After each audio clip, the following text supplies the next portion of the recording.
أشهد أن لا إله إلا الله وحده لا شريك له وأشهد أن محمدا عبده ورسوله أما بعد فأعوذ بالله من الشيطان الرجيم بسم الله الرحمن الرحيم الحمد لله رب العالمين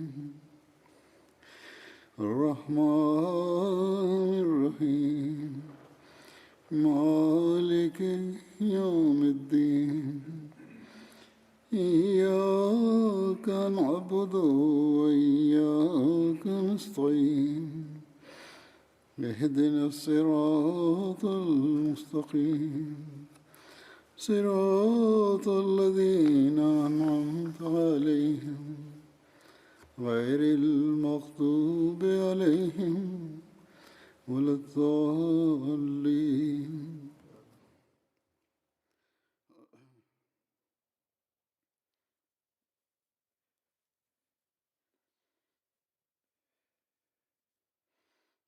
ഇന്നു മുതൽ ഹജ്രത്ത് അബൂബക്കർ സിദ്ദീഖ് റളിയല്ലാഹു അൻഹുവിന്റെ അനുസ്മരണം ആരംഭിക്കുകയാണ്. ഹജ്രത്ത് അബൂബക്കറിന്റെ യഥാർത്ഥ നാമം അബ്ദുള്ള എന്നായിരുന്നു. ഉസ്മാൻ ബിൻ ആമിർ എന്നായിരുന്നു അദ്ദേഹത്തിന്റെ പിതാവിന്റെ പേര്. അബൂബക്കർ എന്നത് കുഞ്ഞിയത്ത് അഥവാ വിളിപ്പേരായിരുന്നു. അദ്ദേഹത്തിന്റെ ടൈറ്റിലുകൾ അഥവാ സ്ഥാനനാമങ്ങൾ അതീഖ്, സിദ്ദീഖ് എന്നിവയാണ്. അദ്ദേഹം ജനിച്ചത് ഗജവർഷത്തിന് ഏതാണ്ട് 2 വർഷം 6 മാസങ്ങൾക്ക് ശേഷം, അതായത് AD 573 ആണ് എന്നാണ് പറയപ്പെടുന്നത്. ഞാനിവിടെ പറഞ്ഞതുപോലെ ഹജ്രത്ത് അബൂബക്കറിന്റെ പേര് അബ്ദുള്ള എന്നായിരുന്നു. അദ്ദേഹം ഖുറൈശികളിലെ ബനു തൈം ബിൻ മുറ ഗോത്രത്തിൽപ്പെട്ട വ്യക്തിയായിരുന്നു. ജാഹിലിയ കാലഘട്ടത്തിൽ അദ്ദേഹത്തിന്റെ പേര് അബ്ദുൽ കാബ എന്നായിരുന്നു ഇസ്ലാമിന് മുമ്പ്. അതിനെ റസൂലുള്ളാഹി സ്വല്ലല്ലാഹു അലൈഹി വസല്ലം അബ്ദുള്ള എന്ന് മാറ്റുകയാണ് ഉണ്ടായത് പിൽക്കാലത്ത്. അദ്ദേഹത്തിന്റെ പിതാവിന്റെ പേര് ഉസ്മാൻ ബിൻ ആമിർ എന്നായിരുന്നു. അബു ഖുഹാഫ എന്നായിരുന്നു അദ്ദേഹത്തിന്റെ വിളിപ്പേര്. മാതാവിന്റെ പേര് സൽമ ബിൻത് സഖി ബിൻ ആമിർ എന്നായിരുന്നു. അവരുടെ വിളിപ്പേര് ഉമ്മുൽ ഖൈർ എന്നായിരുന്നു. മറ്റൊരു അഭിപ്രായത്തിൽ അദ്ദേഹത്തിന്റെ മാതാവിന്റെ പേര് ലൈല ബിൻത് സഖർ എന്നായിരുന്നു.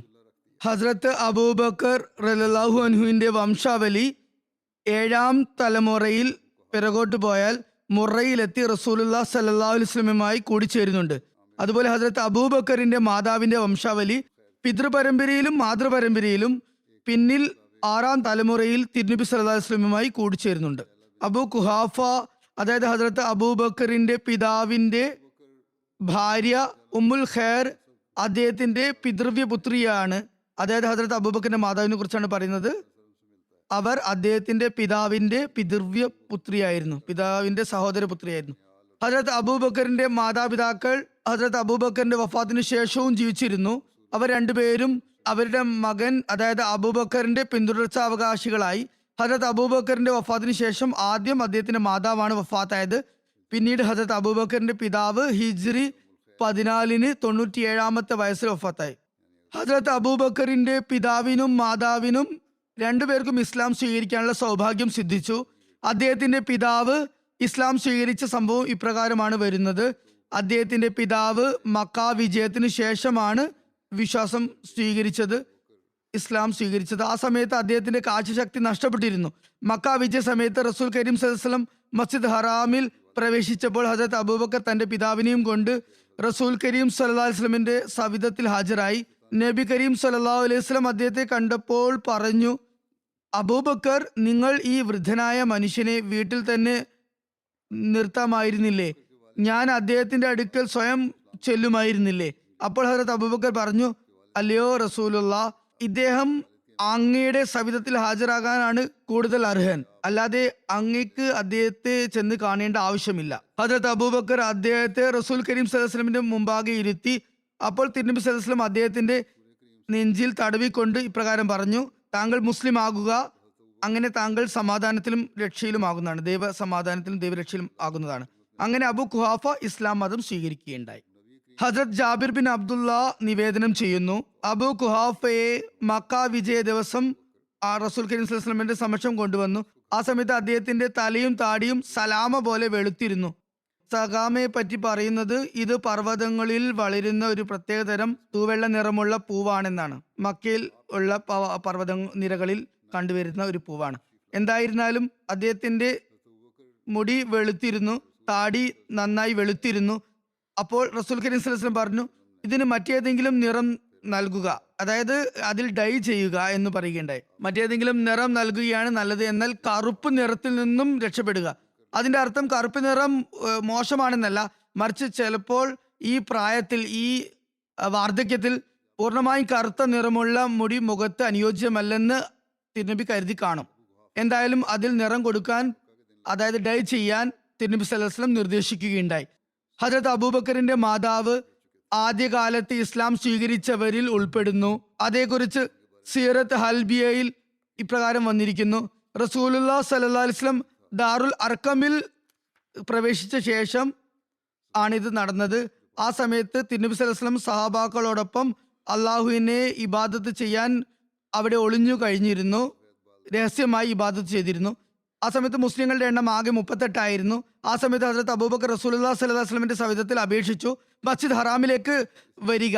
നബി സല്ലല്ലാഹു അലൈഹി വസല്ലം പറഞ്ഞു, അലയോ അബൂബക്കർ, നമ്മൾ എണ്ണത്തിൽ വളരെ കുറവാണ്. പലവട്ടം ഹസ്രത്ത് അബൂബക്കർ ആ കാര്യത്തിൽ നിർബന്ധം പിടിച്ചു. അങ്ങനെ തിരുനബി സല്ലല്ലാഹു അലൈഹി വസല്ലം തന്റെ സഹാബാക്കളോടും ഒത്ത് മസ്ജിദ് ഹറാമിലേക്ക് പോയി.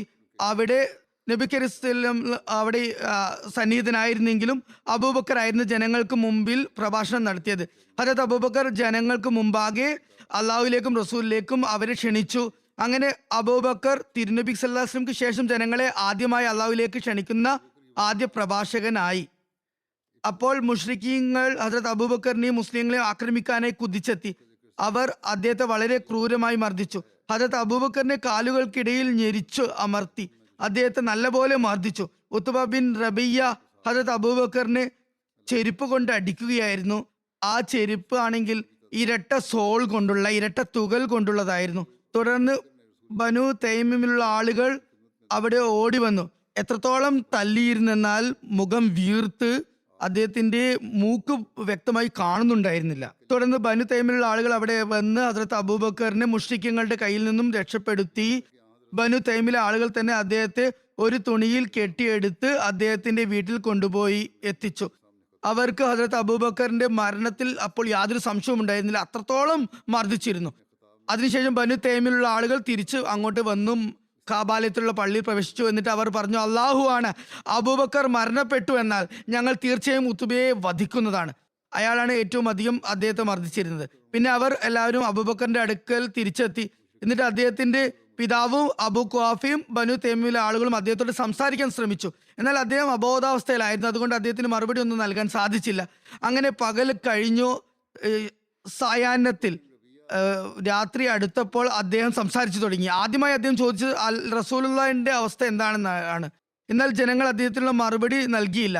അദ്ദേഹം ആ ചോദ്യം തന്നെ ആവർത്തിച്ചു കൊണ്ടിരുന്നു. അപ്പോൾ അദ്ദേഹത്തിന്റെ മാതാവ് പറഞ്ഞു, അള്ളാഹു ആണ്, എനിക്ക് നിന്റെ സുഹൃത്തിനെ പറ്റി ഒരു വിവരവുമില്ല. ഹസ്രത്ത് അബൂബക്കർ റളിയല്ലാഹു അൻഹു തന്റെ മാതാവിനോട് പറഞ്ഞു, നിങ്ങൾ ഹസ്രത്ത് ഉമറിന്റെ സഹോദരി ഉമ്മെ ജമീൽ ബിൻ ഖത്താബിന്റെ അടുത്തേക്ക് പോകുക. ഉമ്മെ ജമീൽ അതിനു മുമ്പേ മുസ്ലിം ആയിരുന്നു, എന്നാൽ താൻ മുസ്ലിമായ കാര്യം മറച്ചു വെക്കുകയായിരുന്നു. നിങ്ങൾ അവരോട് ചെന്ന് തിരുനബി സല്ലല്ലാഹു അലൈഹി വസല്ലമയുടെ അവസ്ഥയെക്കുറിച്ച് അന്വേഷിച്ചു വരിക. അങ്ങനെ ഹസ്രത്ത് അബൂബക്കറിന്റെ മാതാവ് ഉമ്മെ ജമീലിന്റെ അടുക്കൽ പോയി. എന്നിട്ട് ചോദിച്ചു, അബൂബക്കർ മുഹമ്മദ് ബിൻ അബ്ദുള്ള സല്ലല്ലാഹു അലൈഹി വസല്ലമയെ സംബന്ധിച്ച് അന്വേഷിക്കുന്നുണ്ട്. അപ്പോൾ അവർ പറഞ്ഞു, എനിക്ക് മുഹമ്മദിനെയും അറിയില്ല, അബൂബക്കറിനെയും അറിയില്ല. പിന്നെ ഉമ്മെ ജമീൽ ഹസ്രത്ത് അബൂബക്കറിന്റെ മാതാവിനോട് പറഞ്ഞു, ഞാൻ നിങ്ങളോടൊപ്പം വരണമെന്ന് നിങ്ങൾ ആഗ്രഹിക്കുന്നുണ്ടോ? അങ്ങോട്ട് ചോദിച്ചു. അപ്പോൾ അവർ പറഞ്ഞു, അതെ, വന്നാലും. പിന്നെ അവർ അവരോടൊപ്പം ഹസ്രത്ത് അബൂബക്കറിന്റെ അടുക്കലെത്തി. ഉമ്മ ജമീൽ അദ്ദേഹത്തെ പരിക്കുകൾ കൊണ്ട് ശരീരമാസകലം മുറിവ് പറ്റിയത് കണ്ടപ്പോൾ, നിലത്ത് കിടക്കുന്നത് കണ്ടപ്പോൾ നിലവിളിച്ചു. എന്നിട്ട് പറഞ്ഞു, താങ്കളോട് ഇങ്ങനെ ചെയ്തവർ തീർച്ചയായും അധർമ്മകാരികളാണ്. അള്ളാഹു അവരോട് പകരം ചോദിക്കുമെന്ന് ഞാൻ പ്രതീക്ഷിക്കുന്നു. എനിക്ക് ശുഭപ്രതീക്ഷയുണ്ട്. അപ്പോൾ ഹസ്രത്ത് അബൂബക്കർ അവരോട് ചോദിച്ചു, തിരുനബി സല്ലല്ലാഹു അലൈഹി വസല്ലമയുടെ അവസ്ഥ എന്താണ്? ഉമ്മ ജമീൽ പറഞ്ഞു, നോക്കൂ, നിങ്ങളുടെ ഉമ്മയും ഇത് കേൾക്കുന്നുണ്ട്. അപ്പോൾ അദ്ദേഹം പറഞ്ഞു, പേടിക്കേണ്ട, നിങ്ങളുടെ രഹസ്യം അവർ വെളിപ്പെടുത്തുന്നതല്ല. അപ്പോൾ ഉമ്മ ജമീൽ പറഞ്ഞു, തിരുനബി സല്ലല്ലാഹു അലൈഹി വസല്ലം സുഖമായിരിക്കുന്നു. അപ്പോൾ ഹസ്രത്ത് അബൂബക്കർ ചോദിച്ചു, തിരുനബി സല്ലല്ലാഹു അലൈഹി വസല്ലം ഇപ്പോൾ എവിടെയാണുള്ളത്? ഉമ്മ ജമീൽ പറഞ്ഞു, തിരുനബി ദാറുൽ അർക്കമിലാണുള്ളത്. തുടർന്ന് അബൂബക്കർ റളിയല്ലാഹുവിന്റെ തിരുനബി സല്ലല്ലാഹു അലൈഹി വസല്ലമയോടുള്ള അനുരക്തിയുടെ മഹനീയ സ്ഥാനം, ആ നിലവാരം നോക്കുക. അദ്ദേഹം സംസാരം കേട്ടപ്പോൾ, ആ വിവരം കേട്ടപ്പോൾ ഉടൻ പറഞ്ഞു, അള്ളാഹു ആണ്. തിരുനബി സല്ലല്ലാഹു അലൈഹി വസല്ലമിന്റെ തിരുസവിധത്തിൽ ഹാജരാകുന്നതിന് മുമ്പ് ഞാൻ ഒരു തുള്ളി വെള്ളം കുടിക്കുകയോ ഒരു വറ്റ് ഭക്ഷണം കഴിക്കുകയോ ചെയ്യുന്നതല്ല. ഹദരത്ത് അബൂബക്കറിന്റെ മാതാവ് പറയുന്നു, ഞങ്ങൾ കുറേ നേരം അതായത് അബൂബക്കറിനെ തടഞ്ഞു വെച്ചു. അവിടെ തന്നെ നിൽക്കുക, ഇപ്പോൾ പോകേണ്ട കാര്യമില്ല എന്ന് പറഞ്ഞു. അങ്ങനെ ജനങ്ങളുടെ പോക്കുവരവൊക്കെ നിലച്ചപ്പോൾ, ബഹളം നിലച്ചപ്പോൾ, ജനങ്ങൾ കുറച്ച് സമാധാനത്തിലായപ്പോൾ ഞങ്ങൾ അദ്ദേഹത്തെയും കൂടെ കൊണ്ടുപോയി. അദ്ദേഹത്തെ ഞാൻ താങ്ങി പിടിച്ചായിരുന്നു നടന്നിരുന്നത്. അങ്ങനെ ഞങ്ങൾ തിരുനബി സല്ലല്ലാഹു അലൈഹി വസല്ലമയുടെ സവിധത്തിലെത്തി. അപ്പോൾ ഹദരത്ത് അബൂബക്കർ വളരെ വികാരാധീതനായി തിരുനബി സല്ലല്ലാഹു അലൈഹി വസല്ലം അദ്ദേഹത്തെ ഉമ്മ വെക്കാനായി അബൂബക്കറിന്റെ അടുത്തേക്ക് വന്നു. തിരുനബി സല്ലല്ലാഹു അലൈഹി വസല്ലം അബൂബക്കറിന്റെ ഈ അവസ്ഥ കണ്ടപ്പോൾ അദ്ദേഹത്തിന് ചുംബനം നൽകാനായി മുന്നോട്ടേക്ക് വന്നു, കുനിഞ്ഞു. അപ്പോൾ മറ്റു മുസ്ലിങ്ങളും അദ്ദേഹത്തെ ചുംബനം നൽകാനായി കുനിഞ്ഞു.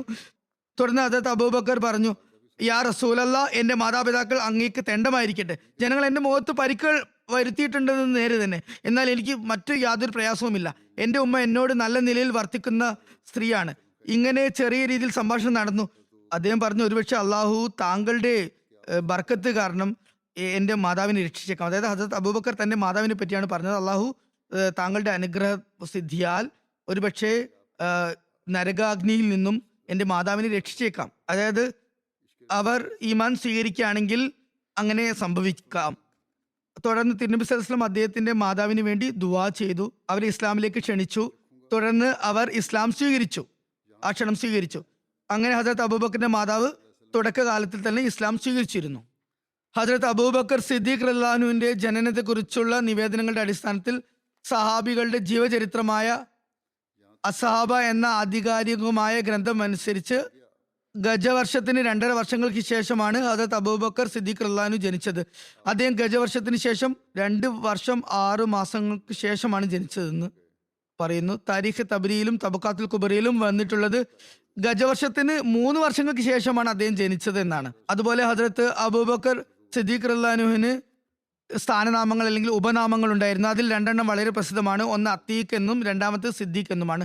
അത്തീഖ് എന്ന നാമകരണം ചെയ്യാനുള്ള കാരണത്തെക്കുറിച്ച് ഹദരത്ത് ആയിഷ റളിയല്ലാഹു അൻഹ പറയുന്നു, ഹദരത്ത് അബൂബക്കർ റളിയല്ലാഹു റസൂൽ കരീം സല്ലല്ലാഹു അലൈഹി വസല്ലമയുടെ അടുക്കൽ വന്നപ്പോൾ തിരുനബി സല്ലല്ലാഹു അലൈഹി വസല്ലം ഇപ്രകാരം പറഞ്ഞു, അൻത അത്തീഖുല്ലാഹി മിനന്നാർ, അതായത് നീ അള്ളാഹുവിനാൽ തീയിൽ നിന്നും രക്ഷപ്പെട്ടവനാണ്. ആ ദിവസം മുതൽ അദ്ദേഹത്തിന് അത്തീഖ് എന്ന ഉപനാമം നൽകപ്പെട്ടു. ചില ചരിത്രകാരന്മാർ അബൂബക്കർ എന്ന ഉപനാമത്തിന് പകരം അത്തീഖ് എന്ന് തന്നെ പേരാണെന്ന് പറയുകയുണ്ടായി. അതായത് അദ്ദേഹത്തിന് സ്ഥാനനാമമായിരുന്നില്ല, യഥാർത്ഥ നാമമാണെന്ന് അവർ പറയുന്നു. എന്നാൽ അത് ശരിയല്ല. താരീഖെ ഖുലഫ എന്ന ഗ്രന്ഥത്തിൽ അല്ലാമെ ജലാലുദ്ദീൻ സുയൂത്തി സാഹിബ് ഇമാം നവവിയെ ഉദ്ധരിച്ചുകൊണ്ട് ഇങ്ങനെ എഴുതിയിരിക്കുന്നു, ഹദരത്ത് അബൂബക്കറിന്റെ യഥാർത്ഥ പേര് അബ്ദുള്ള എന്ന് തന്നെയായിരുന്നു. അത് തന്നെയാണ് കൂടുതൽ പ്രസിദ്ധമായതും കൂടുതൽ ശരിയായതും. അദ്ദേഹത്തിന്റെ പേര് അത്തീഖ് എന്നാണെന്നും പറയപ്പെടുന്നുണ്ട്. എന്നാൽ അത്തീഖ് അദ്ദേഹത്തിന്റെ ഉപനാമമായിരുന്നു, യഥാർത്ഥ നാമമല്ല എന്ന കാര്യത്തിൽ മിക്ക പണ്ഡിതരും യോജിപ്പ് പ്രകടിപ്പിച്ചുകൊണ്ട് അത് തന്നെയാണ് ശരിയെന്ന് പറഞ്ഞിട്ടുണ്ട്. അദ്ദേഹത്തിന്റെ സൗന്ദര്യവും ഭംഗിയും ശോഭയാർന്ന മുഖവുമാണ് അത്തീഖ് എന്ന ഉപനാമത്തിന് കാരണമെന്ന് സീറത്ത് ഇബ്നു ഹിഷാമിൽ പറയുന്നു. സീറത്ത് ഇബ്നു ഹിഷാമിന്റെ വ്യാഖ്യാനത്തിൽ അത്തീഖ് എന്ന നാമകരണത്തിന് താഴെ കൊടുത്തിരിക്കുന്ന കാരണങ്ങളാണ് വിവരിച്ചിരിക്കുന്നത്. അത്തീഖിന്റെ അർത്ഥം അൽ ഹസനു അഥവാ മേത്തരം ഗുണഗണങ്ങളോട് കൂടിയവൻ എന്നാണ്. അപ്രകാരം അദ്ദേഹത്തെ ന്യൂനതകളിൽ നിന്നും നിന്ദിതനാകുന്നതിൽ നിന്നും സംരക്ഷിക്കപ്പെട്ടിരുന്നു അദ്ദേഹം. അത്തീഖ് എന്ന നാമകരണത്തിന് മറ്റൊരു കാരണം പറയുന്നത് അദ്ദേഹത്തിന്റെ മാതാവിന്റെ ഒരു കുട്ടിയും ജീവനോടെ ബാക്കിയുണ്ടാകുമായിരുന്നില്ല, രക്ഷപ്പെടുമായിരുന്നില്ല. അതുകൊണ്ട് തന്നെ തനിക്കൊരു കുഞ്ഞു ജനിക്കുകയാണെങ്കിൽ അവന്റെ പേര് അബ്ദുൽ കാബ എന്ന് വെക്കുമെന്നും അവനെ കാബയ്ക്ക് വേണ്ടി വഖഫ് ചെയ്യുമെന്നും അവർ നിയത്ത് ചെയ്യുകയുണ്ടായി. അദ്ദേഹം അങ്ങനെ ജീവനോടെ ഇരിക്കുകയും വളർന്ന് യുവത്വത്തിലേക്ക് എത്തുകയും ചെയ്തപ്പോൾ അദ്ദേഹത്തിന്റെ പേര് അത്തീഖ് എന്ന് പേര് അദ്ദേഹത്തിന് വന്നു. അഥവാ മരണത്തിൽ നിന്നും മുക്തി പ്രാപിച്ചവൻ എന്ന അർത്ഥത്തിൽ ആ പേര് വീണു. ഇതുകൂടാതെയും അത്തീഖ് എന്ന് പേരുവാൻ പല കാരണങ്ങളും നിവേദനങ്ങൾ വന്നിട്ടുണ്ട്.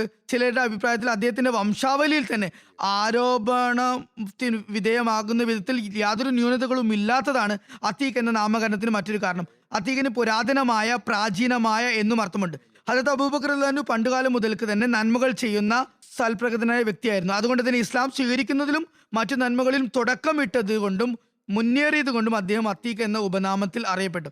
രണ്ടാമത്തെ ഉപനാമമായ സിദ്ദീഖ് എന്ന് പേര് വരാനുള്ള കാരണം എന്താണെന്ന് അല്ലാമ ജലാലുദ്ദീൻ സുയൂത്തി ഇപ്രകാരം എഴുതുന്നു: സിദ്ദീഖ് എന്ന നാമം അദ്ദേഹത്തിന് ജാഹിലിയ കാലഘട്ടത്തിൽ, അതായത് ഇസ്ലാമിനും പൂർവ്വഘട്ടത്തിൽ തന്നെ അദ്ദേഹത്തിൽ നിന്നും പ്രകടമായ അദ്ദേഹത്തിന്റെ സത്യസന്ധത കാരണത്താൽ നൽകപ്പെട്ടത് എന്ന് പറയപ്പെടുന്നു. അതുപോലെ തന്നെ തിരുനബി സല്ലല്ലാഹു അലൈഹി വസല്ലം നൽകുന്ന സുവാർത്തകളെ സാക്ഷ്യപ്പെടുത്തുന്ന കാര്യത്തിൽ തിടുക്കം കാണിക്കുന്ന വ്യക്തിയായിരുന്നു അദ്ദേഹം. അതുകൊണ്ട് അദ്ദേഹത്തിന് സിദ്ദീഖ് എന്ന് പേര് വന്നു എന്നും പറയപ്പെടുന്നു. അതായത് റസൂൽ കരീം സല്ലല്ലാഹു അലൈഹി വസല്ലം പറഞ്ഞിരുന്ന കാര്യങ്ങളൊക്കെ സത്യമാണെന്ന് അദ്ദേഹം സാക്ഷ്യപ്പെടുത്തിയിരുന്നു. ഹദരത്ത് ആയിഷ റളിയല്ലാഹു അൻഹ പറയുന്നു, രാത്രി സമയത്ത് നബി കരീം സല്ലല്ലാഹു അലൈഹി വസല്ലമയെ ബൈത്തുൽ മഖ്ദസ് മസ്ജിദ് അക്സയിലേക്ക് കൊണ്ടുപോയപ്പോൾ, അതായത് ഇസ്രാ സംഭവത്തിന് ശേഷം രാവിലെ ആളുകൾ അതിനെക്കുറിച്ച് ചർച്ച ചെയ്യാൻ തുടങ്ങി. ഈ സംഭവത്തെക്കുറിച്ച് തിരുനബി സല്ലല്ലാഹു അലൈഹി വസല്ലം ജനങ്ങളോട് പറഞ്ഞിരുന്നു. സുബഹിക്ക് തിരുനബിയിൽ വിശ്വാസം അർപ്പിക്കുകയും തിരുനബിയെ സാക്ഷ്യപ്പെടുത്തുകയും ചെയ്ത ചില ദുർബല വിശ്വാസികൾ പോലും ഈ സംഭവം കേട്ടതും വിശ്വാസത്തിൽ നിന്ന് പിറകോട്ടടിച്ചു. ആ സമയത്ത് മുശ്രിക്കുകളിൽപ്പെട്ട ചിലർ ഹദരത്ത് അബൂബക്കർ റളിയല്ലാഹു അൻഹുവിന്റെ അടുക്കലേക്ക് ഓടി വന്നു. എന്നിട്ട് പറഞ്ഞു, താങ്കൾക്ക് താങ്കളുടെ കൂട്ടുകാരനെ കുറിച്ച് വല്ലതും വിവരമുണ്ടോ? അദ്ദേഹം രാത്രി ബൈത്തുൽ മഖ്ദിസിലേക്ക് പോയെന്നും അദ്ദേഹം വാദിക്കുന്നു. ഹദരത്ത് അബൂബക്കർ റളിയല്ലാഹു അൻഹു ചോദിച്ചു, അദ്ദേഹം യഥാർത്ഥത്തിൽ അങ്ങനെ വാദിക്കുന്നുണ്ടോ? ജനങ്ങൾ പറഞ്ഞു, അതെ, അദ്ദേഹം അങ്ങനെ വാദിക്കുന്നുണ്ട്. അപ്പോൾ ഹദരത്ത് അബൂബക്കർ റളിയല്ലാഹു അൻഹു പറഞ്ഞു, അദ്ദേഹം അങ്ങനെ പറഞ്ഞിട്ടുണ്ടെങ്കിൽ അത് സത്യം തന്നെയായിരിക്കും. ജനങ്ങൾ ചോദിച്ചു, രാത്രി ബൈത്തുൽ മഖ്ദിസിലേക്ക് പോയെന്നും നേരെ വെളുക്കുന്നതിന് മുമ്പ് തിരിച്ചു വന്നെന്നും താങ്കൾ സാക്ഷ്യപ്പെടുത്തുന്നുണ്ടോ? കാരണം ബൈത്തുൽ മഖ്ദസ് മക്കയിൽ നിന്നും ഏകദേശം 1300 കിലോമീറ്റർ ദൂരത്താണ് സ്ഥിതി ചെയ്യുന്നത്.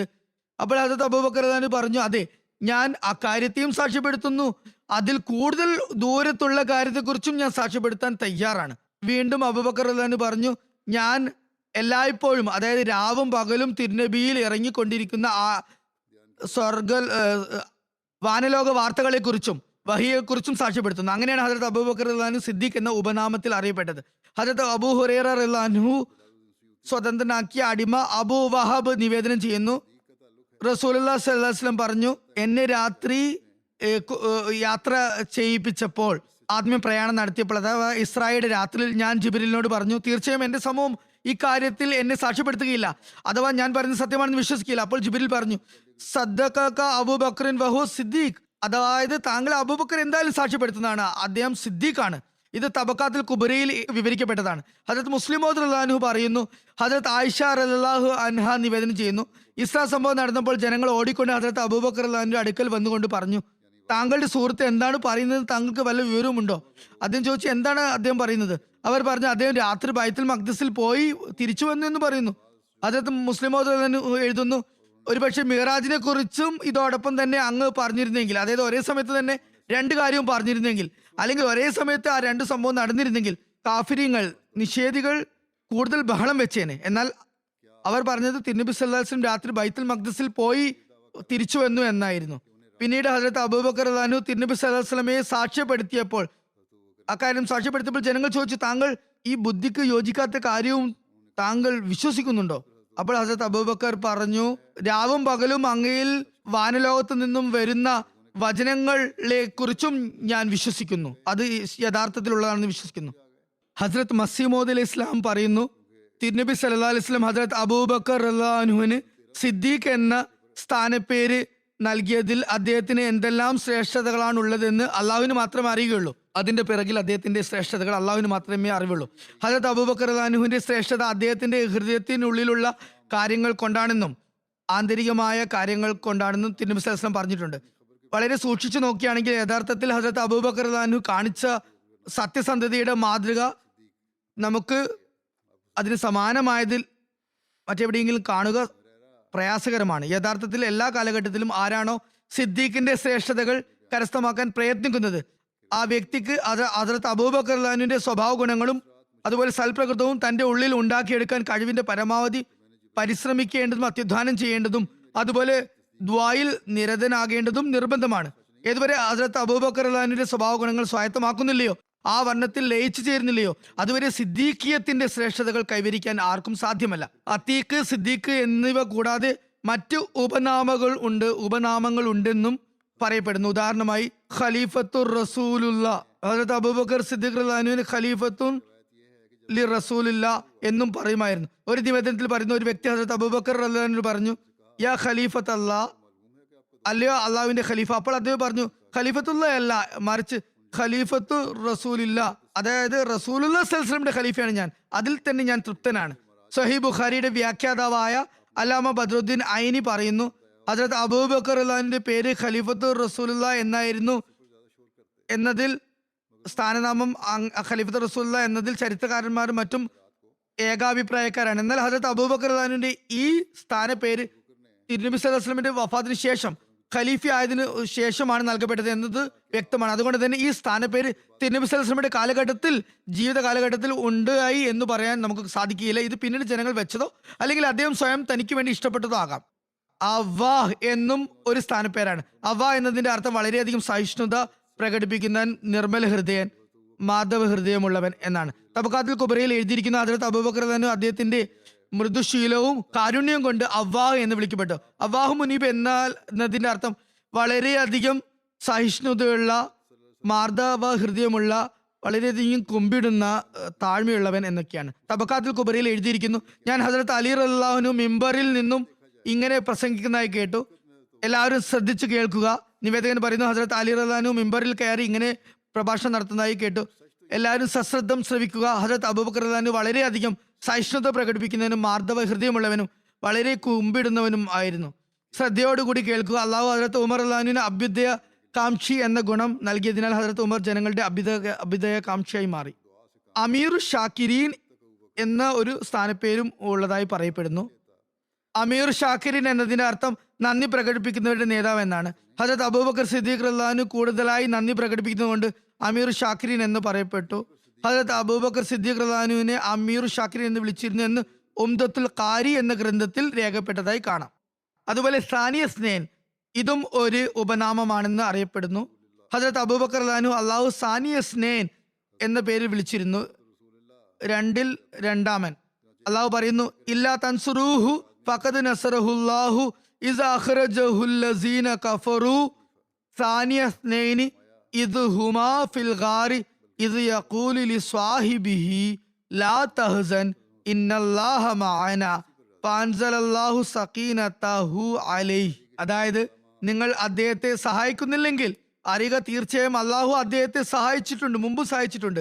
സത്യനിഷേധികൾ അദ്ദേഹത്തെ തിരുനബിയെ പുറത്താക്കിയ സന്ദർഭത്തിലാണത്, നാട് കടത്തിയ സന്ദർഭത്തിലാണ്. അദ്ദേഹം 2 ആളുകളിൽ ഒരുവനാകുകയും ഇരുവരും ഗുഹയിലായിരിക്കുകയും ചെയ്തപ്പോൾ അദ്ദേഹം തന്റെ കൂട്ടുകാരനോട് പറഞ്ഞു, ദുഃഖിക്കാതിരിക്കുക, അള്ളാഹു നമ്മോടൊപ്പമുണ്ട്. അന്നേരം അള്ളാഹു തന്നിൽ നിന്നുള്ള സമാധാനം അദ്ദേഹത്തിന് നൽകുകയുണ്ടായി, പ്രദാനം ചെയ്യുകയുണ്ടായി. ഹജരത്ത് മസീഹ് മൗഊദ് അലൈഹി ഇസ്ലാം പറയുന്നു, തിരുനബി സല്ലല്ലാഹു അലൈഹി വസല്ലം ബുദ്ധിമുട്ടും പ്രയാസവും അനുഭവിക്കുന്ന സമയത്ത് അള്ളാഹു ഹജരത്ത് അബൂബക്കർ മുഖേന സമാശ്വാസമേകി സിദ്ദീഖ് എന്ന നാമവും നൽകി. ഇരു ലോകത്തിന്റെയും പ്രവാചകൻ, ഇഹപരങ്ങളുടെ പ്രവാചകന്റെ സാമീപ്യം നൽകിയ അള്ളാഹു അദ്ദേഹത്തെ സാനിയ സ്നൈൻ എന്ന അമൂല്യ ബഹുമതിയാൽ അനുഗ്രഹിച്ചു, കടാക്ഷിച്ചു.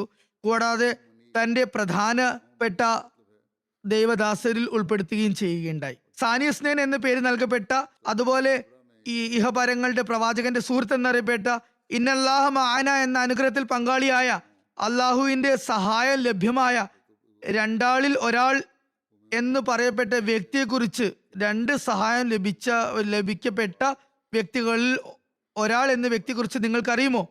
മറ്റ് ഏതെങ്കിലും വ്യക്തി അങ്ങനെയുണ്ടെന്ന് അറിയുമോ? വിശുദ്ധ ഖുർആനിൽ പ്രശംസിച്ച അദ്ദേഹം മറഞ്ഞിരിക്കുന്ന അവസ്ഥയിൽ അദ്ദേഹത്തിനുണ്ടായ സന്ദേഹങ്ങളുടെ കൂമ്പാരങ്ങൾ ദൂരപ്പെടുത്തിയ ആ വ്യക്തി അള്ളാഹുവിന്റെ സമക്ഷത്തിൽ സ്വീകരിക്കപ്പെട്ടവനാണെന്ന് ഊഹത്തിന്റെയോ സന്ദേഹങ്ങളുടെയോ പിൻബലത്തോടെ അല്ലാതെ, മറിച്ച് അള്ളാഹുവിന്റെ സുവ്യക്തമായ വചനങ്ങളാൽ, ഖുർആനിക വചനങ്ങളാൽ തെളിയിക്കപ്പെട്ടതാണ് അക്കാര്യം. അത്തരം മറ്റൊരു വ്യക്തിയെക്കുറിച്ച് നിങ്ങൾക്കറിയുമോ? അള്ളാഹുവാണ് ഹസ്രത്ത് അബൂബക്കർ സിദ്ദീഖ് റളിയല്ലാഹു അൻഹുവിനെ കുറിച്ചുള്ള ഇത്രയും വ്യക്തമായ പരാമർശം, അതായത് വളരെ അടിയുറച്ച നിലയിൽ വിശ്വാസയോഗ്യമായ നിലയിൽ ആധികാരികമായ പരാമർശം അള്ളാഹുവിന്റെ ഏടുകളിൽ മറ്റൊരാൾക്ക് വേണ്ടിയും ഞാൻ കണ്ടിട്ടില്ല. അതായത് മറ്റ് ഏത് ദൈവിക ഗ്രന്ഥങ്ങളിലും ഇത്തരം ഗുണഗണങ്ങളാൽ സ്തുതിക്കപ്പെട്ട മറ്റൊരു വ്യക്തിയും കണ്ടിട്ടില്ല. ഞാൻ പറഞ്ഞ ഈ കാര്യങ്ങളെക്കുറിച്ച് നിങ്ങൾ സംശയത്തിലാണെങ്കിൽ വിശുദ്ധ ഖുർആനിൽ മറ്റേതെങ്കിലും വ്യക്തിയെക്കുറിച്ച് ഇതുപോലെ വളരെ വ്യക്തമായി പരാമർശിച്ച മറ്റൊരു ഉദാഹരണം കാണിച്ചു തരിക. നിങ്ങൾ സത്യവാന്മാരാണെങ്കിൽ അങ്ങനെ ചെയ്യുക. സിറുൽ ഖിലാഫയിലാണ് ഇക്കാര്യം അദ്ദേഹം പറഞ്ഞത്. മറ്റൊരു സ്ഥാനപ്പേര് സാഹിബുർ റസൂൽ എന്നാണ്. അതിന്റെ അർത്ഥം റസൂലിന്റെ സഹചാരി, കൂട്ടുകാരൻ എന്നാണ്. ഹജരത്ത് അബൂബക്കർ പറയുന്നു, ഒരു പറ്റം ജനങ്ങളോട് അദ്ദേഹം പറഞ്ഞു, നിങ്ങളിൽ ആരാണ് സൂറ തൗബ ഓതാൻ തയ്യാർ? അപ്പോൾ അവിടെ കൂടിയിരുന്നതിൽ ഒരു വ്യക്തി പറഞ്ഞു, ഞാൻ ഓതാൻ തയ്യാറാണ്. അങ്ങനെ ആ വ്യക്തി സൂറത്ത് ഓതി തുടങ്ങി. ഇസ് യഖൂലു ലി സാഹിബിഹി ലാ തഹ്സൻ എന്ന ആയത്ത് വരെ എത്തിയപ്പോൾ, അതായത് അദ്ദേഹം തന്റെ കൂട്ടുകാരനോട് പറഞ്ഞു ഭയപ്പെടേണ്ടതില്ല. ഇത്രയും ഓതി കഴിഞ്ഞപ്പോൾ അത് കേട്ടതും ഹസ്രത്ത് അബൂബക്കർ പൊട്ടിക്കരയുകയുണ്ടായി. എന്നിട്ട് പറഞ്ഞു, അല്ലാഹു ആണ്, ഞാൻ തന്നെയാണ് റസൂൽ കരീം സല്ലല്ലാഹു അലൈഹി വസല്ലമയുടെ ആ കൂട്ടുകാരൻ. മറ്റൊരു സ്ഥാനനാമം ആദം സാനി, രണ്ടാം ആദം എന്നാണ്. ഹസ്രത്ത് അബൂബക്കറിന്റെ ഈ സ്ഥാനനാമം അല്ലെങ്കിൽ ഉപനാമം ഹസ്രത്ത് മസീഹ് മൗഊദ് അലൈഹി ഇസ്ലാമാണ് നൽകിയിട്ടുള്ളത്. അദ്ദേഹം ഹസ്രത്ത് അബൂബക്കറിനെ ആദം സാനി എന്ന് പറയുകയുണ്ടായി. ഹസ്രത്ത് മസീഹ് ഇസ്ലാം തന്റെ ഒരു ലിഖിതത്തിൽ ഇപ്രകാരം എഴുതിയിരിക്കുന്നു, അബൂബക്കർ ഇസ്ലാമിലെ ആദം സാനി ആകുന്നു. അതുപോലെ തന്നെ ഹസ്രത്ത് ഉമർ ഫാറൂഖ്, ഹസ്രത്ത് ഉസ്മാൻ റളിയല്ലാഹു അൻഹുമ ദീനിലെ വിശ്വസ്തർ, വിശ്വാസയോഗ്യർ അല്ലായിരുന്നെങ്കിൽ വിശുദ്ധ ഖുർആനിലെ ഒരു ആയത്ത് പോലും അള്ളാഹുവിൽ നിന്നാണെന്ന് ഖണ്ഡിതമായി പറയാൻ നമുക്ക് പ്രയാസമാകുമായിരുന്നു. ദൈവപ്രോക്തമാണെന്ന് പറയാൻ നമുക്ക് പ്രയാസം അനുഭവപ്പെടുമായിരുന്നു. സിറുൽ ഖിലാഫയിൽ തന്നെ ഹസ്രത്ത് മസീഹ് ഇസ്ലാം ഇപ്രകാരം പറയുന്നു. അതിന്റെ പരിഭാഷ ഇങ്ങനെയാണ്, അള്ളാഹു ആണ്, അദ്ദേഹം ഇസ്ലാമിന് ആദം സാനി, അതുപോലെ ഖൈറുൽ അനാം, സൃഷ്ടികുലോത്തമൻ മുഹമ്മദ് സല്ലല്ലാഹു അലൈഹി വസല്ലമിന്റെ പ്രകാശങ്ങളുടെ ആദ്യത്തെ പ്രത്യക്ഷ ഭാവവും ആകുന്നു. അതുപോലെ ഖലീലുർ റസൂൽ എന്ന ഉപനാമവും വന്നിട്ടുണ്ട് അദ്ദേഹത്തിന്. ചരിത്ര ഗ്രന്ഥങ്ങളിൽ, ജീവചരിത്ര ഗ്രന്ഥങ്ങളിൽ ഹസ്രത്ത് അബൂബക്കറിന്റെ പേര് ഖലീലുർ റസൂൽ എന്ന് വിവരിച്ചിട്ടുണ്ട്. അതിനുള്ള അടിസ്ഥാനം ഹദീസ് ഗ്രന്ഥങ്ങളിൽ വന്നിട്ടുള്ള ഒരു നിവേദനമാണ്. തിരുനബി സല്ലല്ലാഹു അലൈഹി വസല്ലം പറഞ്ഞു, ഞാൻ ആരെങ്കിലും എൻ്റെ ഖലീൽ അഥവാ മിത്രം ആക്കുമായിരുന്നെങ്കിൽ അത് ഹസ്രത്ത് അബൂബക്കർ ആണ്. സഹീഹ് ബുഖാരിയിൽ ഹസ്രത്ത് ഇബ്നു അബ്ബാസ് നിവേദനം ചെയ്യുന്നു, മരണശയ്യയിൽ തിരുനബി സല്ലല്ലാഹു അലൈഹി വസല്ലം ഇപ്രകാരം പറയുകയുണ്ടായി, ഞാൻ ആരെങ്കിലും ജനങ്ങളിൽ നിന്ന് എൻ്റെ ഖലീൽ, എൻ്റെ ആത്മമിത്രമാക്കുമായിരുന്നെങ്കിൽ അത് അബൂബക്കറിനെ തന്നെ ആക്കുമായിരുന്നു. എന്നാൽ ഇസ്ലാമിലൂടെയുള്ള സൗഹൃദമാണ് ഏറ്റവും ശ്രേഷ്ഠമായിട്ടുള്ളത്. അതുകൊണ്ട് ഈ പള്ളിയിൽ ഉള്ള എല്ലാ ജനലുകളും അടച്ചിടാൻ ഞാൻ പറയുകയാണ്. എന്നാൽ അബൂബക്കറിന്റെ വീടിന്റെ ഭാഗത്തേക്കുള്ള ജനൽ മാത്രം തുറന്നിടുക. ഇക്കാര്യത്തിൽ നമ്മുടെ റിസർച്ച് സെല്ല് ഇവിടെ ഒരു ചോദ്യം ഉന്നയിക്കുന്നുണ്ട്. അവരുടെ ചോദ്യവും ശരി തന്നെയാണ്. തിരുനബി സല്ലല്ലാഹു അലൈഹി വസല്ലം ആരെങ്കിലും ഖലീൽ, ആത്മമിത്രമാക്കുമായിരുന്നെങ്കിൽ അബൂബക്കറിനെ ആക്കുമായിരുന്നു എന്നാണല്ലോ ഇവിടെ പറഞ്ഞിട്ടുള്ളത്. അതായത് ആക്കിയിട്ടില്ല, ആത്മമിത്രം ആയി സ്വീകരിച്ചിട്ടില്ല എന്നാണല്ലോ വന്നിട്ടുള്ളത്. ഇതിന്റെ വിശദീകരണം ഹസ്രത്ത് മസീഹ് മൗഊദ് അലൈഹി ഇസ്ലാം ഒരു സ്ഥലത്ത് സ്വയം തന്നെ ഇപ്രകാരം നൽകിയിട്ടുണ്ട്. ഹസ്രത്ത് മസീഹ് മൗഊദ് അലൈഹി ഇസ്ലാം വിവരിക്കുന്നു, തിരുനബി സല്ലല്ലാഹു അലൈഹി വസല്ലം എന്റെ വചനം, അതായത് ഞാൻ ഈ ലോകത്ത് ആരെങ്കിലും ഒരു ആത്മമിത്രമാക്കുമായിരുന്നെങ്കിൽ അത് ഹസ്രത്ത് അബൂബക്കർ ആകും എന്നതിന്റെ വിശദീകരണം ഇപ്രകാരമാണ്. ഇക്കാര്യത്തെ വിശദീകരിച്ചുകൊണ്ട് അദ്ദേഹം പറയുന്നു, ഈ വാചകം തന്നെ വിശദീകരണാർഹമാണ്. അതിന്റെ അർത്ഥം ഹസ്രത്ത് അബൂബക്കറിനെ തിരുനബി സല്ലല്ലാഹു അലൈഹി വസല്ലം തന്റെ സുഹൃത്തായി കണക്കാക്കിയിരുന്നു എന്ന് തന്നെയാണ്. എന്നാൽ ഇതിന്റെ ഗഹനാർത്ഥം ഇതാണ്, യഥാർത്ഥത്തിൽ ഖുല്ലത്ത് അഥവാ മിത്രത, സൗഹാർദ്ദം എന്നതുകൊണ്ട് ഇവിടെ ഉദ്ദേശിക്കുന്നത് നാഡീഞരമ്പുകളിൽ സന്നിവേശിക്കപ്പെട്ട സൗഹൃദം എന്നാണ്. അതായത് അത്രമാത്രം ആഴത്തിലുള്ളതാണ്. ഇതാകട്ടെ അള്ളാഹുവിന് മാത്രം പ്രത്യേകപ്പെട്ട ഒരു കാര്യമാണ്. അന്യരെ കുറിച്ച് പറയുകയാണെങ്കിൽ അവരോട് സാഹോദര്യ ബന്ധം മാത്രമാണ് കണക്കാക്കാൻ സാധിക്കുക. കുല്ലത്ത് എന്നതിന് വിവക്ഷ അകത്തേക്ക് സന്നിവേശിക്കുക, ഉള്ളിലേക്ക് ആഴത്തിൽ പതിയുക എന്നതാണ്. കുല്ലത്ത് എന്നതിന്റെ മികച്ച ഒരു ഉദാഹരണം അല്ലെങ്കിൽ മികച്ച ഒരു അടയാളം എന്ന് പറയുന്നത്, ഒരു നല്ലൊരു ഉദാഹരണം സുലേഖക്ക് യൂസുഫ് അലൈഹി സ്വലാമിനോട് തോന്നിയതായിരുന്നു. അതുകൊണ്ട് തന്നെ തിരുനബി സല്ലല്ലാഹു അലൈഹി വസല്ലമിന്റെ ഈ പരിശുദ്ധ വചനങ്ങളുടെ വിവക്ഷ ഇതുതന്നെയാണ്. അതായത് അള്ളാഹുവിനോടുള്ള സ്നേഹത്തിൽ മറ്റാരെയും പങ്കാളിയാക്കാൻ തരമില്ല. അടിസ്ഥാനപരമായി അതിനെ അക്കാര്യത്തിൽ എന്തെങ്കിലും സാധ്യത ഉണ്ടായിരുന്നെങ്കിൽ ആ സ്ഥാനത്തിന് ഏറ്റവും അർഹൻ അബൂബക്കർ ആണ് എന്നാണ് ഇവിടെ പറഞ്ഞിരിക്കുന്നത്. എന്തായിരുന്നാലും ലൗകികാർത്ഥത്തിൽ, ഭൗതികമായ നിലയിൽ ആത്മമിത്രം എന്ന ഒരാളുണ്ടെങ്കിൽ അത് ഹസ്രത്ത് അബൂബക്കർ ആണ്. അതായത് സൗഹൃദം ഉണ്ടായിരുന്നു. എന്നാൽ അള്ളാഹുവിനോട് ഉണ്ടായിരുന്ന ആ സൗഹൃദം, ആ ആത്മബന്ധത്തെ കുറിച്ച് തട്ടിച്ചു നോക്കുമ്പോൾ, താരതമ്യം ചെയ്യുമ്പോൾ അങ്ങനെ ഹസ്രത്ത് അബൂബക്കറിനെ കുറിച്ച് പറയാൻ സാധിക്കുകയില്ല. മാലോകരോട്, ഈ ലോകത്തുള്ളവരോട് സൗഹൃദം കാഴ്ചവെക്കുക എന്നത് ഒരു പ്രവാചകനെ സംബന്ധിച്ചിടത്തോളം, പ്രത്യേകിച്ച് തിരുനബി സല്ലല്ലാഹു അലൈഹി വസല്ലമയെ സംബന്ധിച്ചിടത്തോളം സാധ്യമാകുന്ന കാര്യമായിരുന്നില്ല. അതൊരിക്കലും തന്നെ നടക്കുമായിരുന്നില്ല, അത്ര ആത്മബന്ധം സ്ഥാപിക്കുക.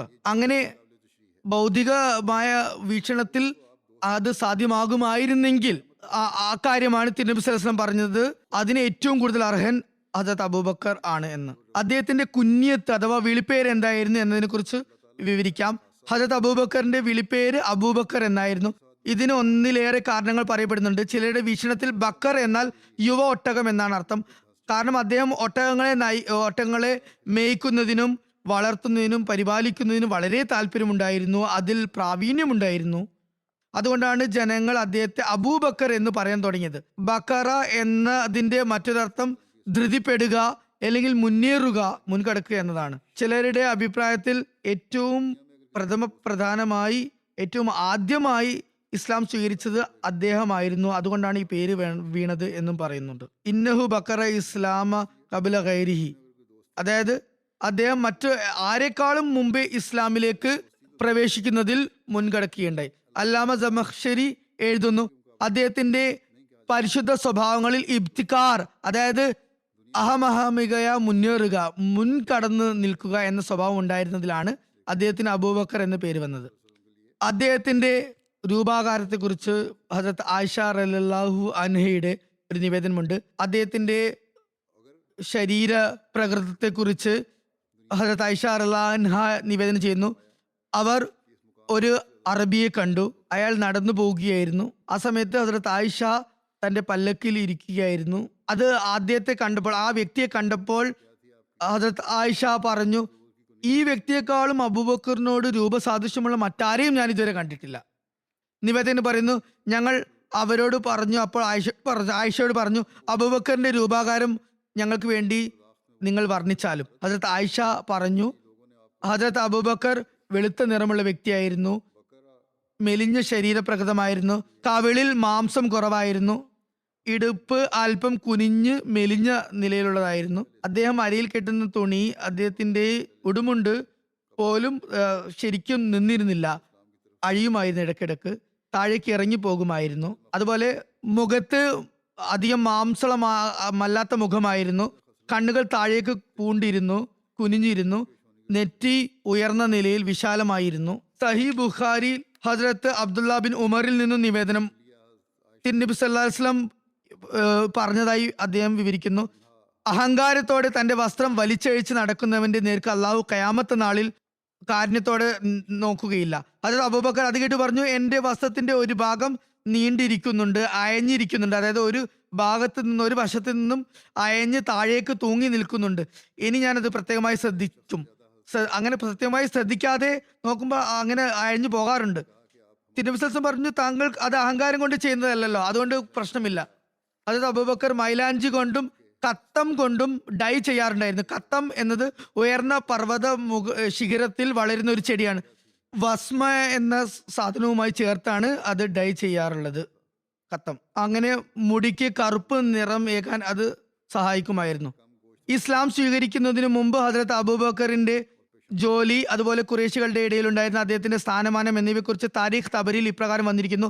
ഹദരത്ത് അബൂബക്കർ തന്റെ ഗോത്രത്തിൽ സ്വീകാര്യനും പ്രിയങ്കരനുമായിരുന്നു, നിർമ്മല പ്രകൃതനായിരുന്നു. ഖുറൈശ് ഗോത്രത്തിന്റെ വംശാവലി, അതുപോലെ ആ ഗോത്രത്തിലുണ്ടായിരുന്ന നന്മ തിന്മകൾ എല്ലാം നല്ലവണ്ണം അറിയുന്ന വ്യക്തിയായിരുന്നു. അതുപോലെ കച്ചവടക്കാരനായിരുന്നു അദ്ദേഹം. ഉന്നത സ്വഭാവ ഗുണങ്ങളും നന്മകളുമുള്ള വ്യക്തിയായിരുന്നു. അദ്ദേഹത്തിന്റെ സമൂഹത്തിലുള്ളവർ വിവിധ കാര്യങ്ങൾക്ക് വേണ്ടി അദ്ദേഹത്തിന്റെ അടുക്കൽ ആവശ്യങ്ങൾക്ക് വേണ്ടി വന്നിരുന്നു. അദ്ദേഹത്തെ അവർ സ്നേഹിച്ചിരുന്നു. അദ്ദേഹത്തിന്റെ അറിവ്, അദ്ദേഹത്തിന്റെ അനുഭവ സമ്പത്ത്, അതുപോലെ അദ്ദേഹത്തിന്റെ സദസ്സുകൾ നന്മ നിറഞ്ഞതായ കാരണം ഇവയൊക്കെ കൊണ്ടുവരുമായിരുന്നു. മുഹമ്മദ് ഹുസൈൻ ഹൈക്കൽ എഴുതുന്നു, ഖുറൈശ് സമൂഹം മുഴുവനും കച്ചവടം ചെയ്യുന്നവരായിരുന്നു. അതിലെ എല്ലാ അംഗങ്ങളും തന്നെ കച്ചവടത്തിൽ വ്യാപൃതരായിരുന്നു. അങ്ങനെ അബൂബക്കറും വലുതായപ്പോൾ വസ്ത്രങ്ങളുടെ വ്യാപാരം തുടങ്ങി. അതിൽ അദ്ദേഹത്തിന് അസാധാരണമായ നേട്ടമുണ്ടായി. പെട്ടെന്ന് തന്നെ അദ്ദേഹം മക്കയിലെ എണ്ണം പറഞ്ഞ വിജയം നേടിയ വ്യാപാരികളിൽ ഉൾപ്പെടുകയുണ്ടായി. കച്ചവടത്തിലെ വിജയത്തിൽ അദ്ദേഹത്തിന്റെ പ്രത്യേകത എന്നത് അദ്ദേഹം ആരെയും ആകർഷിക്കുന്ന വ്യക്തിത്വത്തിനുടമയായിരുന്നു, ഉന്നത സ്വഭാവ ഗുണങ്ങൾക്കുടമയായിരുന്നു. ആ കാരണത്താലായിരുന്നു അദ്ദേഹത്തിന് അത്രയും കച്ചവട നേട്ടമുണ്ടായത്. തിരുനബി സല്ലല്ലാഹു അലൈഹി വസല്ലമയുടെ നുബുവത്ത് വാദ സമയത്ത് അബൂബക്കർ റളിയല്ലാഹുവിന്റെ ആകെ ഉണ്ടായിരുന്ന മൂലധനം, ക്യാപിറ്റൽ എന്നത് 40,000 ദിർഹമായിരുന്നു. അത് മുഖേന അദ്ദേഹം അടിമകളെ മോചിപ്പിക്കുമായിരുന്നു ആ പണം ഉപയോഗിച്ച്. അതുപോലെ മുസ്ലിങ്ങളുടെ ആവശ്യങ്ങൾ നിറവേറ്റുമായിരുന്നു. ഏതുവരെ എന്നാൽ അദ്ദേഹം മദീനയിൽ എത്തിയപ്പോൾ അദ്ദേഹത്തിന്റെ പക്കൽ 5,000 ദിർഹം മാത്രമായിരുന്നു ബാക്കി ഉണ്ടായിരുന്നത്. ബാക്കിയൊക്കെ ഇസ്ലാമിക ആവശ്യങ്ങൾക്കായി ചെലവഴിച്ചിരുന്നു. ഇസ്ലാമിന് മുമ്പുള്ള ചില സംഭവങ്ങളും വിവരിക്കാം. ഹജരത്ത് അബൂബക്കർ തന്റെ സമ്പൽ സമൃദ്ധി കാരണവും ഉന്നത സ്വഭാവം കാരണം ഖുറൈശികൾക്കിടയിൽ വളരെയധികം മതിപ്പുള്ള വ്യക്തിയായിരുന്നു, ഉന്നത സ്ഥാനീയനായിരുന്നു. അദ്ദേഹം ഖുറൈശി പ്രമാണികളിൽപ്പെട്ട ആളായിരുന്നു, അവരുടെ ശ്രദ്ധാകേന്ദ്രമായിരുന്നു. അദ്ദേഹം ഏറ്റവും അധികം പരിശുദ്ധ വ്യക്തിയും അതുപോലെ സജ്ജനങ്ങളിൽപ്പെട്ട വ്യക്തിയുമായിരുന്നു, നന്മ നിറഞ്ഞ വ്യക്തിയായിരുന്നു. അദ്ദേഹം ആദരണീയനായ നേതാവും വളരെയധികം ഔദാര്യവനും തന്റെ സമ്പത്ത് നല്ലപോലെ ചെലവഴിക്കുന്ന ആളുമായിരുന്നു. സമൂഹത്തിൽ എല്ലാവരുടെയും ഇഷ്ടഭാജനവുമായിരുന്നു, സ്നേഹിതനുമായിരുന്നു, നല്ല സദസ്സിനുടമയായിരുന്നു. സ്വപ്ന വ്യാഖ്യാനം അദ്ദേഹത്തിന് നല്ല അറിവുള്ള കാര്യമായിരുന്നു. അതായത് താബീർ റോയയിൽ അദ്ദേഹത്തിന് നല്ല പ്രാവീണ്യമായിരുന്നു. സ്വപ്ന വ്യാഖ്യാനത്തിലെ വലിയ പണ്ഡിതനായ ഇബ്നു സീരീൻ പറയുന്നു, തിരുനബി സല്ലല്ലാഹു അലൈഹി വസല്ലമയ്ക്ക് ശേഷം അബൂബക്കർ ആണ് ഈ ഉമ്മത്തിലെ ഏറ്റവും വലിയ സ്വപ്ന വ്യാഖ്യാനം അറിയുന്ന പണ്ഡിതൻ. അതുപോലെ അദ്ദേഹം ജനങ്ങളിൽ ഏറ്റവും അധികം അറബികളുടെ വംശാവലിയെ കുറിച്ച് അറിവുള്ള വ്യക്തിയും അദ്ദേഹമായിരുന്നു. ജുബൈർ ബിൻ മുത്തം വംശാവലി ശാസ്ത്രത്തിൽ അതിനിപുണനായിരുന്നു. അദ്ദേഹം പറയുന്നു, ഞാൻ വംശാവലിയെ സംബന്ധിച്ചുള്ള ജ്ഞാനം അബൂബക്കറിൽ നിന്നാണ് പഠിച്ചത്. പ്രത്യേകിച്ച് ഖുറൈശികളുടെ വംശാവലിയെ സംബന്ധിച്ച് അതത് അബൂബക്കറിൽ നിന്നായിരുന്നു പഠിച്ചത്. ഖുറൈശികളുടെ വംശാവലിയും അവരുടെ നന്മയും തിന്മയും അവരിലുണ്ടായിരുന്ന നന്മ തിന്മകളെ കുറിച്ച് ഏറ്റവും നന്നായി അറിയുന്ന വ്യക്തിയായിരുന്നു അദ്ദേഹം. നല്ല അവഗാഹമുള്ള വ്യക്തിയായിരുന്നു. എന്നാൽ അവരിലുണ്ടായിരുന്ന തിന്മകളെ കുറിച്ച് അദ്ദേഹം ചർച്ച ചെയ്യുമായിരുന്നില്ല. അതായത് ഹദ്റത്ത് അബൂബക്കർ ഖുറൈശികളുടെ തിന്മകളെ സംബന്ധിച്ച് ചർച്ച ചെയ്തിരുന്നില്ല, പരാമർശിച്ചിരുന്നില്ല. അതുകൊണ്ട് തന്നെ അദ്ദേഹം ഹദ്റത്ത് അഖീൽ ബിൻ അബൂ താലിബിനേക്കാളും ഏറ്റവും അധികം സ്വീകാര്യനായിരുന്നു. എന്നാൽ അഖീൽ ഖുറൈശികൾക്ക് അത്ര ഇഷ്ടമുള്ള വ്യക്തിയായിരുന്നില്ല. അവർ ഒരുപാട് ഇഷ്ടപ്പെട്ടിരുന്നില്ല അദ്ദേഹത്തെ. കാരണം അദ്ദേഹം ഖുറൈശികളുടെ തിന്മകളും എണ്ണി എണ്ണി പറയുമായിരുന്നു. ഹസ്രത്ത് അഖീൽ മസ്ജിദ് നബവിയിൽ അറബികളുടെ വംശാവലിയുടെ അവസ്ഥകളും അതുപോലെ സംഭവങ്ങളും പൂർവ്വ സംഭവങ്ങളും ചരിത്ര സംഭവങ്ങളൊക്കെ കുറിച്ചുള്ള അറിവ് നേടാനായി അബൂബക്കറിന്റെ അടുത്ത് ചെന്നിരിക്കുമായിരുന്നു. മക്കക്കാരുടെ വീക്ഷണത്തിൽ ഹസ്രത്ത് അബൂബക്കർ അവരിലെ ഏറ്റവും നല്ല ആളുകളിൽപ്പെട്ട വ്യക്തിയായിരുന്നു. അതുകൊണ്ട് തന്നെ അവർക്ക് എന്തെങ്കിലും ബുദ്ധിമുട്ട് നേരിടേണ്ടി വന്നാൽ അവർ അദ്ദേഹത്തോട് ചെന്ന് സഹായം അർത്ഥിക്കുമായിരുന്നു.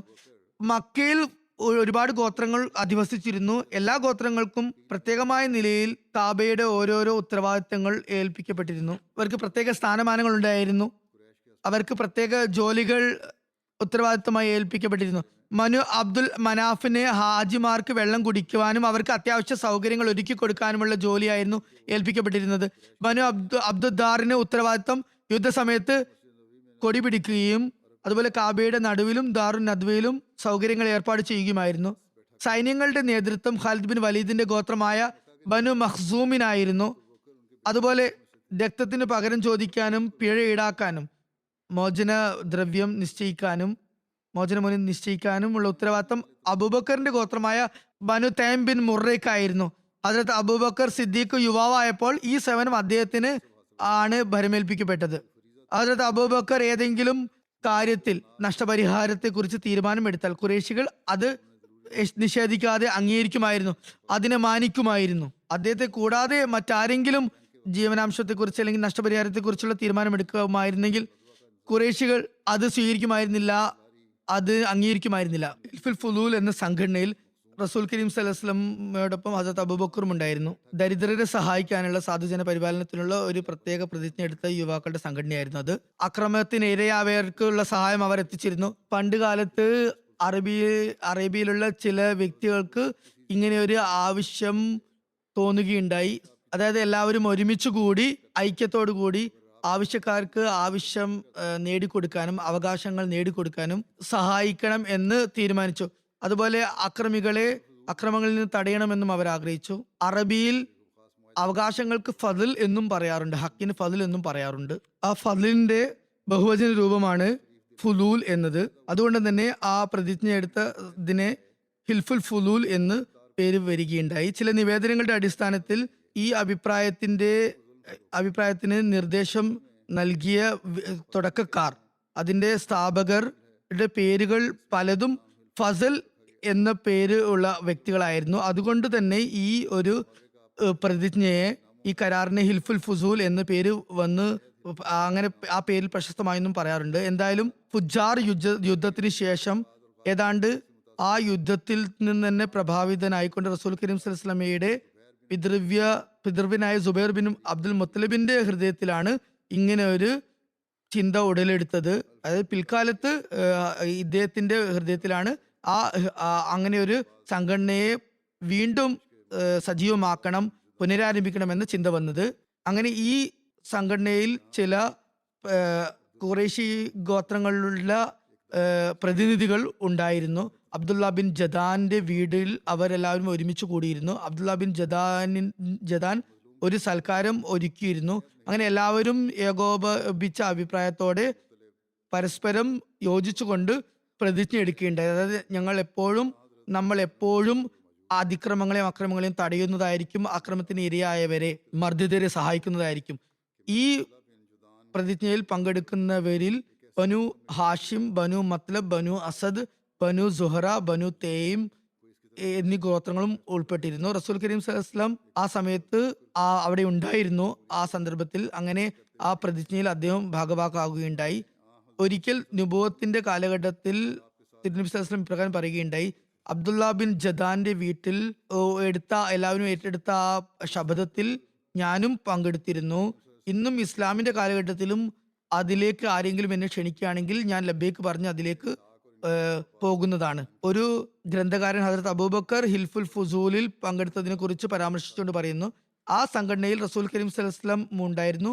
അതുപോലെ തന്നെ തിരുനബിയോടൊപ്പം ഹദരത്ത് അബൂബക്കറും ഉണ്ടായിരുന്നു.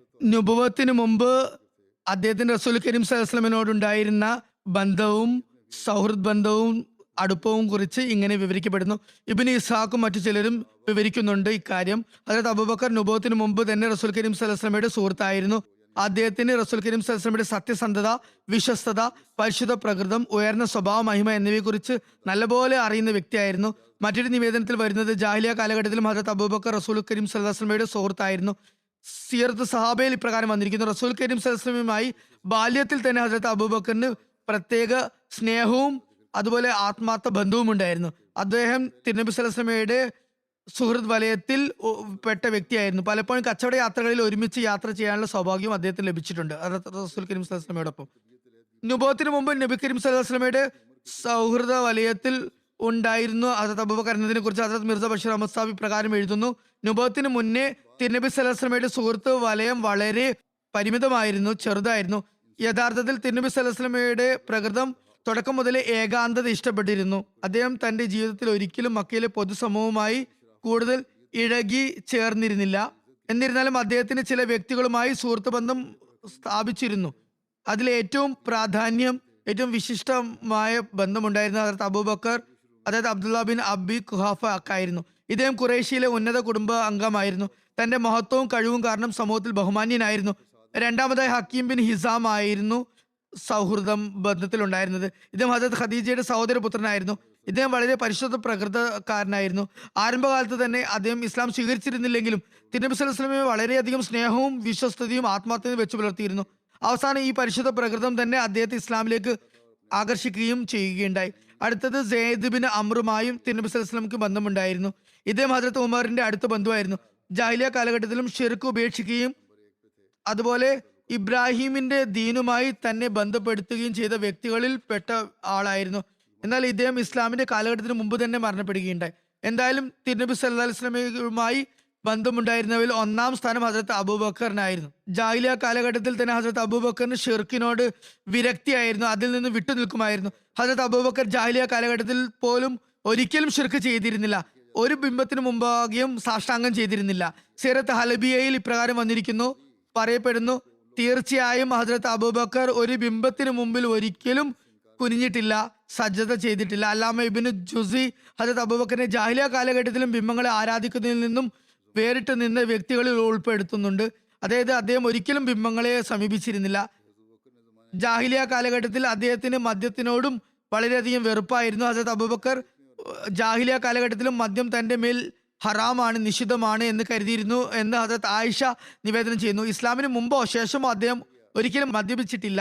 ഒരു നിവേദനത്തിൽ ഇപ്രകാരം വരുന്നു: നബി സല്ലല്ലാഹു അലൈഹി വസല്ലം തിരുമേനിയുടെ സഹാബകൾ ഒരുമിച്ച് കൂടിയിരിക്കുമ്പോൾ ഹദരത്ത് അബൂബക്കറിനോട് താങ്കൾ ജാഹിലിയ കാലഘട്ടത്തിൽ മദ്യപിച്ചിരുന്നോ എന്ന് ചോദിപ്പിക്കപ്പെട്ടു. അപ്പോൾ അബൂബക്കർ പറഞ്ഞു: ഔസു ബില്ലാ, ഞാൻ അള്ളാഹുവിൽ അഭയം പ്രാപിക്കുന്നു. അപ്പോൾ ചോദിച്ചു, എന്താണ് ഇങ്ങനെ പറയുന്നത്, എന്താണ് ഇങ്ങനെ ചെയ്യുന്നത്? അപ്പോൾ അദ്ദേഹം പറയുകയുണ്ടായി, ഞാൻ എൻ്റെ ആത്മാഭിമാനം കാത്തു രക്ഷിക്കുമായിരുന്നു, പരിശുദ്ധിയെ സംരക്ഷിക്കുമായിരുന്നു. മദ്യപിക്കുന്ന വ്യക്തി തന്റെ ആത്മാഭിമാനവും അന്തസ്സും പരിശുദ്ധിയും ഒക്കെ നഷ്ടപ്പെടുത്തുന്ന ആളാണ്. നിവേദകൻ പറയുന്നു, ഈ കാര്യം നബി സല്ലല്ലാഹു അലൈഹി വസല്ലം തിരുമേനിയുടെ അടുക്കൽ ആരോ വന്ന് പറഞ്ഞപ്പോൾ അദ്ദേഹം പറഞ്ഞു സദക്ക അബൂബക്കർ, സദക്ക അബൂബക്കർ. അതായത് അബൂബക്കർ തീർച്ചയായും സത്യം തന്നെയാണ് പറഞ്ഞിട്ടുള്ളത്, അബൂബക്കർ സത്യം തന്നെയാണ് പറഞ്ഞിട്ടുള്ളത്.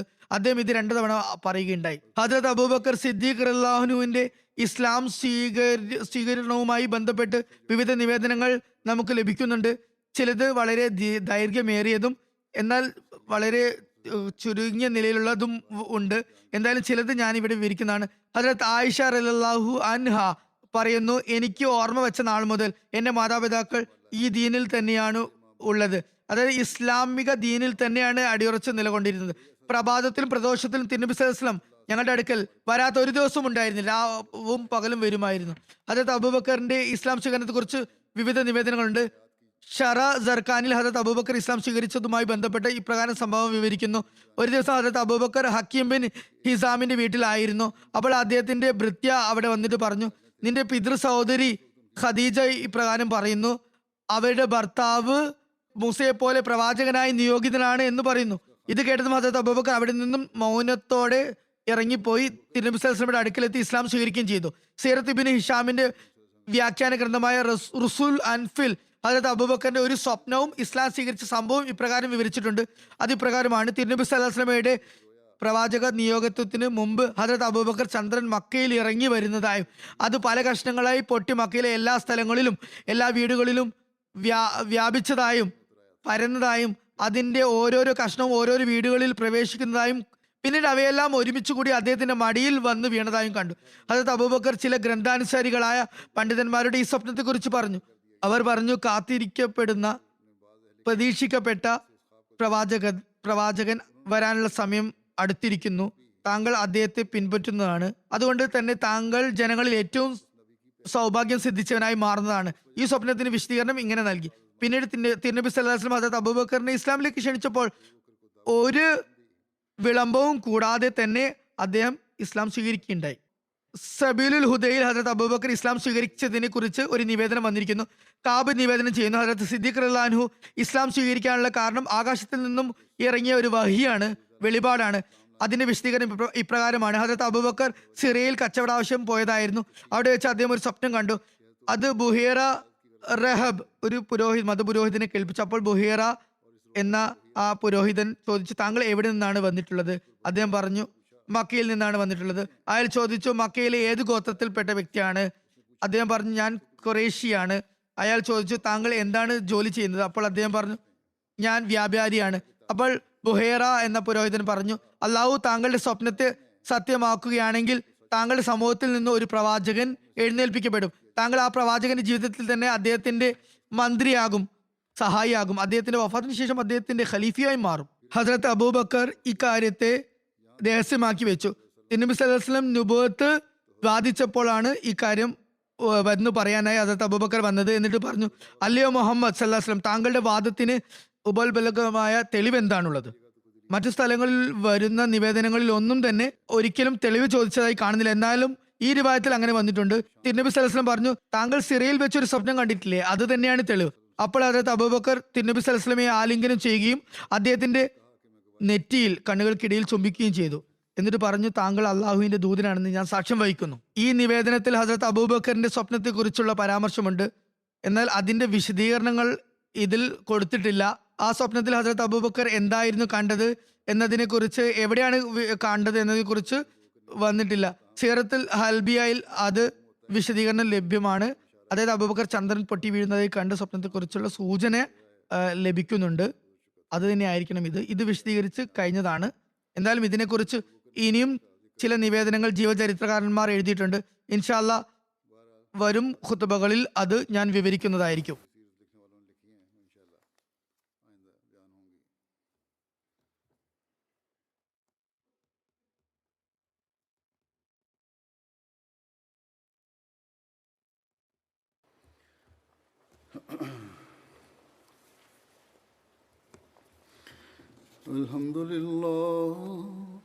Alhamdulillah nahmaduhu wa nasta'inuhu wa nastaghfiruhu wa nu'minu bihi wa natawakkalu alayhi wa na'udzu billahi min shururi anfusina ومن سيئات أعمالنا من يهده الله فلا مضل له ومن يضلل فلا هادي له ونشهد أن لا إله إلا الله ونشهد أن محمدا عبده ورسوله عباد الله رحمكم الله إن الله يأمر بالعدل والإحسان وإيتاء ذي القربى وينهى عن الفحشاء والمنكر والبغي يعظكم لعلكم تذكرون اذكروا الله يذكركم وادعوه يستجب لكم ولذكر الله أكبر